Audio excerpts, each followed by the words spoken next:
अगली सबसे बड़ी इंडियन मूवी क्यों हो सकती है। सलार पार्ट 1 ने इंडियन सिनेमा में एक ऐसी लेगेसी की शुरुआत की जिसने दर्शकों के बीच हड़कंप मचा दिया। इसकी कहानी, कैरेक्टर्स और कॉम्प्लेक्स टाइमलाइंस ने हर सिनी लवर को बांध कर रखा। लेकिन पार्ट 1 के बाद सवाल ये उठता है कि पार्ट 2 इस लेवल को मेंटेन कर पाएगा या उसे और ऊंचाई तक ले जाएगा। क्या सलार एक नई सिनेमैटिक हिस्ट्री लिखेगी और KGF, बाहुबली जैसी मूवीज को भी पीछे छोड़ देगी? इसकी वजह सिर्फ एक्शन या ड्रामा नहीं है। ये स्टोरी इट्स लेयर्ड कॉम्प्लेक्सिटी और अनआंसर्ड क्वेश्चंस के कारण ऑडियंस के दिल में गहरी जगह बना चुकी है। खानसार, तलार, वराधा और भारवा जैसे कैरेक्टर्स की इंट्रिकेट रिलेशनशिप्स और उनकी एम्बिशंस ने इसे सिर्फ एक फिल्म नहीं बल्कि एक अनुभव बना दिया है। सलार की स्टोरी को खास बनाता है इसका नैरेटिव स्ट्रक्चर। यह 3 अलग अलग टाइमलाइंस में अनफोल्ड होती है, पास्ट, प्रेजेंट और फ्यूचर। वन, पास्ट, सलार और वरधा का चाइल्डहुड बॉन्ड और खानसार की पावर स्ट्रक्चर की शुरुआत। 2, प्रेजेंट, सलार और वरधा के बीच की इंटेंस राइवलरी और उनकी मॉरल कॉन्फ्लिक्ट्स।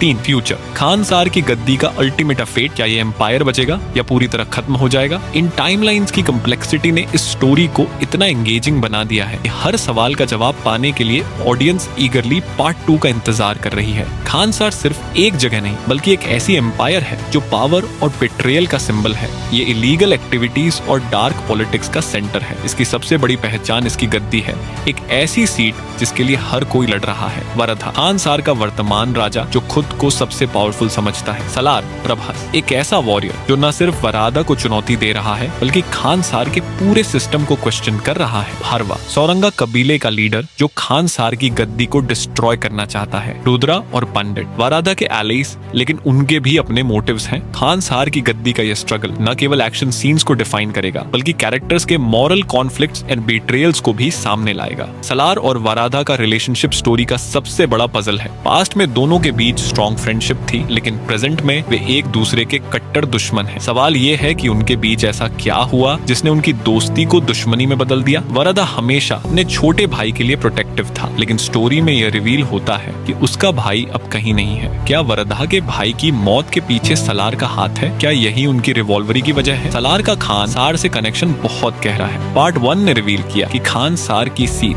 जिसे पूरे राज्य में सेक्रेड माना जाता है, सलार ने डिजाइन की थी। उसके हाथ पर बना टैटू और सील का सिंबल आइडेंटिकल है। सवाल उठता है कि सलार ने वो सील क्यों बनाई और अगर उसने बनाई तो अब वह खानसार को डिस्ट्रॉय क्यों करना चाहता है। राधारम्मा स्टोरी की सबसे अनप्रेडिक्टेबल कैरेक्टर है। पास्ट में वह वरधा और खानसार की सपोर्ट सिस्टम थी लेकिन अब वह सलार और वरधा के बीच लड़ाई को और बढ़ाने की कोशिश कर रही है। पास्ट में जब खानसार के लिए लड़ाई हुई तो राधारम्मा कैसे बच गई? क्या उसे महिला होने के कारण छोड़ दिया गया या उसके मोटिव्स कुछ और हैं? भारवा और सलार दोनों सौरंगा कबीले से बिलोंग करते हैं लेकिन उनकी आइडियोलॉजीज पूरी तरह अलग है। सलार खान सार के सिस्टम को रिफॉर्म करना चाहता है। भारवा खान सार की गद्दी और पूरे सिस्टम को डिस्ट्रॉय करना चाहता है। ये सवाल उठता है कि क्या ये दोनों एक दूसरे के एलाइज बन सकते हैं या उनके बीच एक अल्टीमेट फाइट होगी। सलार पार्ट 2 की सबसे बड़ी एक्साइटमेंट इसका क्लाइमैक्स होगा। क्या सलार और वराधा खानसार को बचाने के लिए साथ आएंगे? क्या भारवा और सलार के बीच लड़ाई होगी? क्या खानसार पूरी तरह खत्म हो जाएगा जैसे KGF और पुष्पा जैसी मूवीज में इलीगल एम्पायर्स को डिस्ट्रॉय कर दिया गया था? सलार पार्ट 2 के अनआंसर्ड क्वेश्चंस इतने बड़े हैं कि पूरी स्टोरी को रिजॉल्व करने के लिए पार्ट 3 की जरूरत पड़ेगी। सौरंगा कबीले का इतिहास, ये सब आने वाले पार्ट्स में एक्सप्लोर किया जाएगा। सलार पार्ट 2 सिर्फ एक एक्शन फिल्म नहीं है बल्कि ये एक इमोशनल, पॉलिटिकल और मॉरल रोलर कोस्टर राइड होगी। इसकी मल्टी लेयर्ड स्टोरी, कैरेक्टर्स की कॉम्प्लेक्सिटी, एक्शन सीक्वेंसेस जो इंडियन सिनेमा में पहले कभी नहीं देखे गए, ये सब इसे इंडियन सिनेमा की सबसे बड़ी मूवी बना सकते हैं। अगर पार्ट 2 ने अपने अनआंसर्ड क्वेश्चंस को सही तरीके से हैंडल किया तो यह फिल्म न केवल बॉक्स ऑफिस रिकॉर्ड्स तोड़ेगी बल्कि इंडियन सिनेमा को ग्लोबल लेवल पर रिप्रेजेंट भी करेगी। सालार पार्ट 2 सिर्फ एक फिल्म नहीं बल्कि एक लेजेसी है।